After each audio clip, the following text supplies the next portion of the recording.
attorney Amanda Schaefer. Today I want to talk about whether or not it's a good idea to prep before live videos or not to prep. That is the question. I've gone back and forth on this issue. I started only with recorded videos. I didn't do lives at the very beginning when I started doing social media marketing. And some of those videos did get plenty of hits. They've been up for about 5 years now. Some of them have 10,000 plus views, and some of them still have less than 100.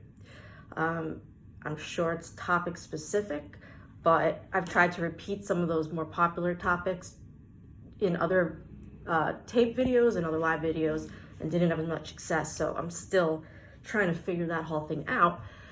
But I bring up this topic because last night my law partner Aaron and I did my series, What You Really Want to Know, about reopening immigration proceedings. And that's because we've been getting a lot of questions, a lot of calls about things people are seeing that are being put forth in the marketplace that are not true. So we wanted to address some of those issues. It wasn't really a question and answer session as much, but it came about because I think it was last week or the week before, no, it was 2 weeks ago, the Biden administration put out a new memo on new immigration enforcement guidelines, which essentially go back to the way it was the last 2 years of when Obama was president.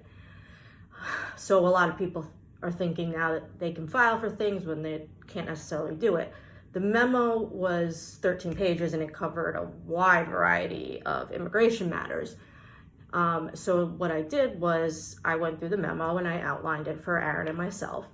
And then I planned to make the outline for what we were going to say based on the outline of the memo. But when I started making the order right before a couple hours before we went live, Aaron was like, that's boring, no one's tuning in for that. And what he meant was like explaining in detail what prosecutorial discretion is and things like that, which that was what this was about. So we had to give a general overview, but we didn't have to go into all these details.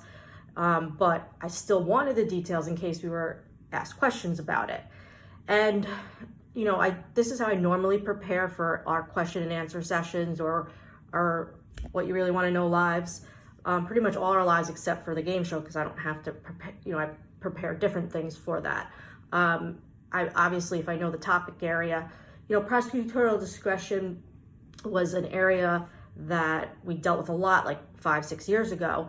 And I do know a lot about. I had to see what the differences were in the memo. There were some key things I found, but the big debate yesterday was I was trying to say, all right, we're going to talk about, what is prosecutorial discretion?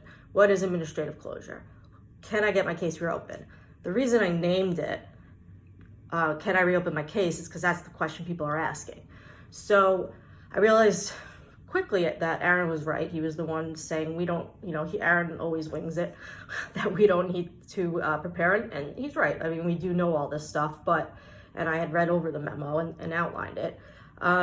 I always get anxious. I never want to go in not prepared. But I knew this one was a little different. And what I realized, first of all, it went great. I'll see the numbers today, what we've gotten so far. We didn't have a huge number of people tuning in, but the actual information we gave, I thought was very well. It went smoothly. So that was good.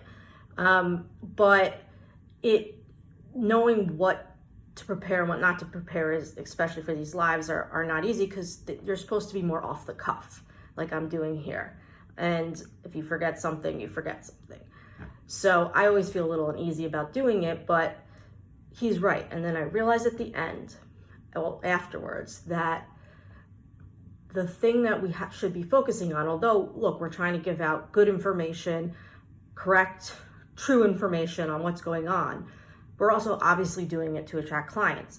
So then I'm thinking about politics and how campaign managers do things. There are certain buzzwords that if we say will get transcribed, and I can also hashtag. So for example, we're talking about cases to reopen. People might look for VAWA, case to reopen, or withholding of removal case to reopen. So I want to make a list now, and I think probably should be hashtagable. I'm thinking, so that I can use hashtags. I don't have the manpower right now to do all these searches on what's the best terms, but I think if we focus more on, like, we didn't even have pre-planned what cases we were going to talk about, and that's what people like to hear about the most. So I think it kind of just, it helped open my eyes up a little bit to be like, hey, let's make sure we get these talking points in, or these mentions in, because essentially what we're doing is selling our services, and that's first and foremost. The second thing that we're doing is informing. Obviously it's packaged a little differently. So that is all today for hashtag follow Attorney Amanda. I'll see you next time.